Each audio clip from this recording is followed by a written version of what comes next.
Hello, fellow Lambetters. Saul here.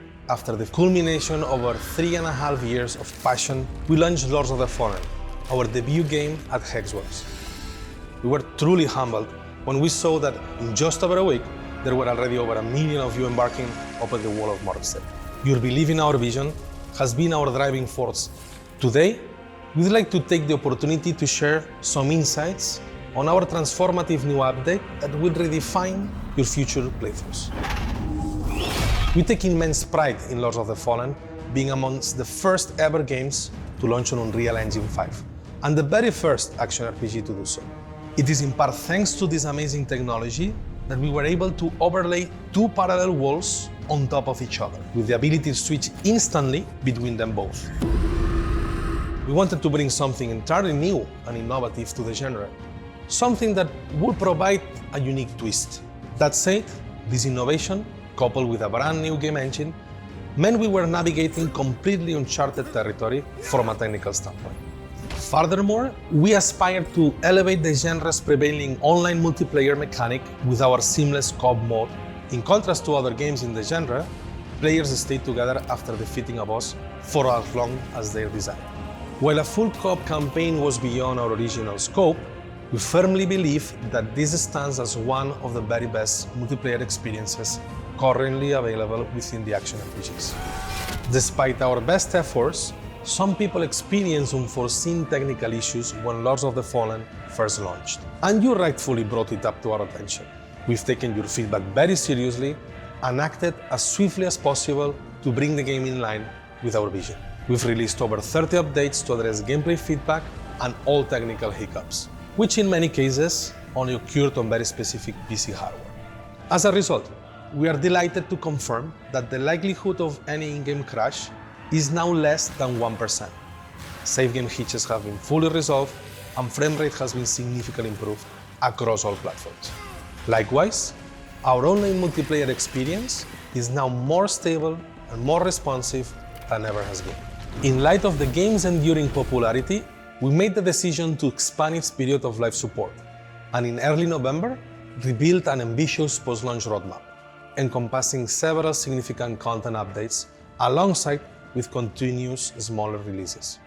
We've added tons of new content, like new armors, new weapons, mini-bosses, new quests, and we've also taken the opportunity to address the most popular user feedback.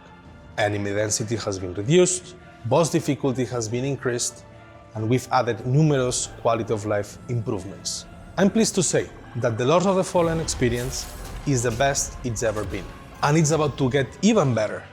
I'm delighted to introduce the final stage of the Lords of the Fallen free content roadmap, Master of Fate update.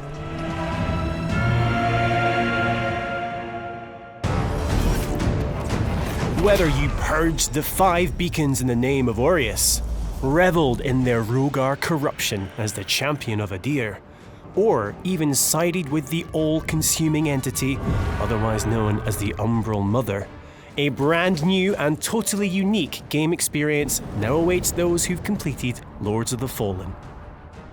Forge your own destiny with the Master of Fate update, which introduces a fully fledged new game modifier system, empowering players to completely customize subsequent playthroughs of Lords of the Fallen. Adjust mob density, randomize loot drops and enemy types, and even enable permadeath with the Iron Man modifier for an all-new roguelite challenge for only the most battle-hardened of Crusaders. These new gameplay modifiers are completely optional and can be applied to either the New Game Plus or Reset World option you're presented with when completing an initial playthrough. You're free to select as many as you want, with multiple configurations guaranteed to result in some truly unique experiences. Plus, there's new achievements for all new gameplay features.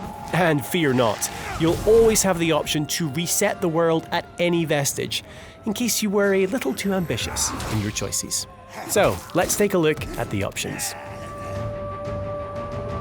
For players looking to create a one-of-a-kind adventure with every playthrough, the all-new randomizers really turn New Game Plus on its head.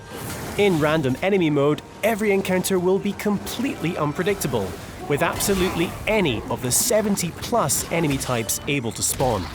Perhaps you'll face a dreaded marauder in the opening hours, or a patrol of skin stealers with but a slither of health remaining. Similarly, with random loot spawns, there's no knowing what item you'll pick up next. Whether you're opening a chest or soul-flaying an umbral belly, literally any weapon, armor, or one of the other numerous items can be found at any point in the game. Perhaps a super OP dual-handed battle axe lies just around that corner. Though at the same time, there's every chance it'll turn out to be that bottom-of-the-barrel shield. In the RNG gods we trust. And speaking of loot, there's also the pre-upgraded loot modifier, ensuring all weapons, shields, and catalysts found come pre-upgraded based on your player level. For the ultimate Get Good challenge, select Iron Man. If slain in Axiom, you'll still resurrect an Umbral for a second chance to survive. But suffer defeat in this nightmarish realm, and that's the end of your adventure. Instead of reviving at a vestige, you'll restart at the very beginning of the game, albeit retaining your player level and items. Pair this with our loot randomizer, and you've effectively turned Lords of the Fallen into a bona fide roguelite experience. By selecting the Withered Healing option, you'll no longer replenish health through normal means. Instead, when you use your Sanguinarix or other consumable to heal, you will only receive Wither, meaning you'll have to play aggressively for any chance of survival. Vestiges are the saving grace for many a Dark Crusader. With the Vestige Decay modifier, you can adjust the number of vestiges you'll encounter in your crusade across Mornstead. Or you can even remove them altogether for the ultimate challenge of endurance. And if all that's not challenging enough, there's the More Enemies modifier, which increases the number of formidable foes you'll encounter throughout a playthrough. So, whether you want to make the game easier, harder, or simply rearrange a few things for an equally unpredictable second, third, or even fourth journey through Mornstead, become a master of fate with our latest update available now and free for all owners of Lords of the Fallen.